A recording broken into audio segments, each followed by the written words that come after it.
Steptember, c'est le nom d'une collecte lancée en ce mois de septembre. Step comme pas en anglais.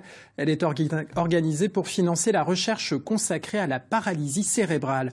Ce handicap est atténué grâce à la marche. La paralysie cérébrale affecte les bébés et est parfois diagnostiquée des années plus tard. Témoignage à Camon dans la Somme avec Zora Hamdan et Gontran Giraudot. Amy Cato a 39 ans. Si son apparence semble normale, elle est pourtant handicapée. L'ensemble de son côté gauche, de la tête jusqu'aux pieds, est partiellement paralysé. Avec cette pathologie, Amy fait tout ce qu'il faut pour vivre normalement, malgré la lourdeur des symptômes. J'ai une hémianopsie aussi, donc je suis totalement aveugle côté gauche. J'ai des problèmes d'équilibre surtout. J'ai peu de motricité fine donc dans ma main gauche et mon pied et ma cheville gauche surtout. Mais au quotidien, non, ça ne me pose pas de problème de vivre la vie de maman. Amy arrive dans le nord de la France pour enseigner l'anglais en 2005 et porte cette paralysie cérébrale depuis sa naissance en Grande-Bretagne.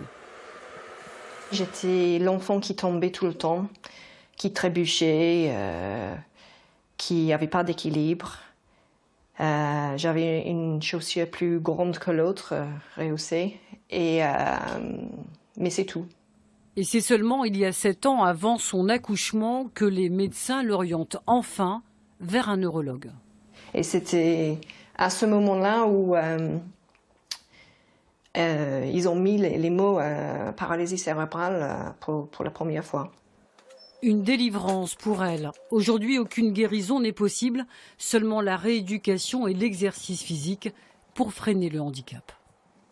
Une fois il y a une lésion dans le cerveau, c'est irréversible et c'est soigné par la rééducation, la kiné et l'adaptation surtout.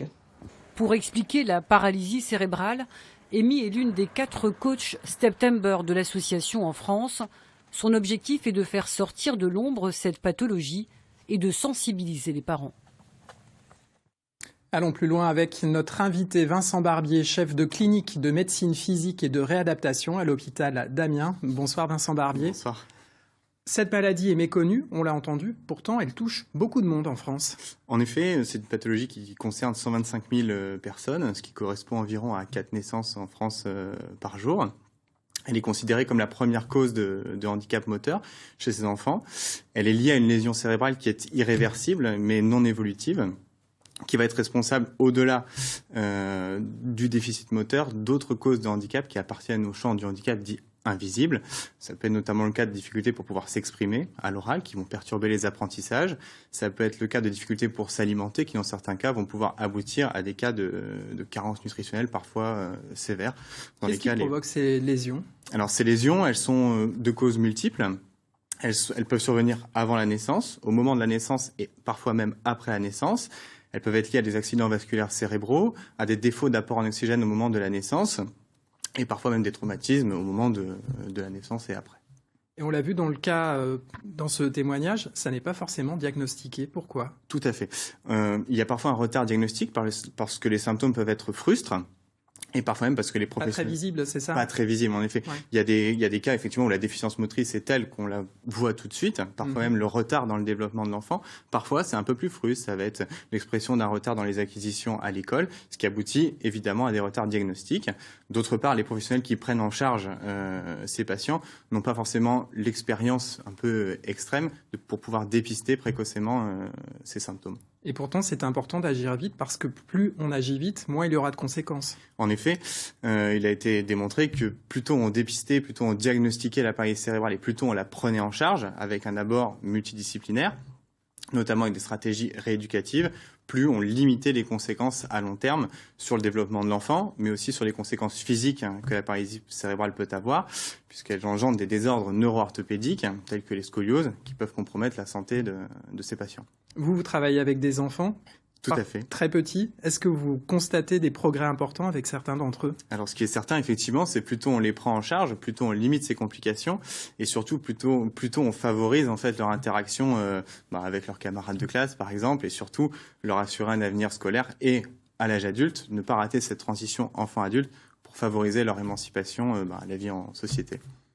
Et vous avez des encouragements quotidiens, vous voyez que ça marche? Les encouragements, ils viennent de la part des patients, hein. Ils nous mettent un peu des claques dans ce qu'ils sont capables de nous démontrer au quotidien. Les familles aussi, elles nous poussent toujours plus à développer la recherche.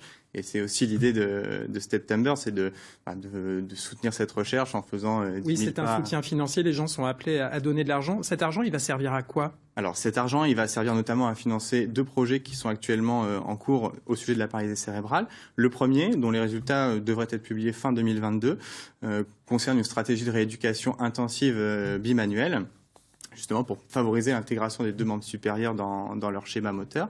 Et l'autre, c'est un autre programme qui s'appelle Ensemble, qui vise à développer le diagnostic précoce de la paralysie cérébrale, puisque plus tôt c'est diagnostiqué, mieux on les prend en charge. Merci beaucoup Vincent Barbier. September, donc cette opération menée pour mieux connaître et financer la recherche contre ces paralysies cérébrales.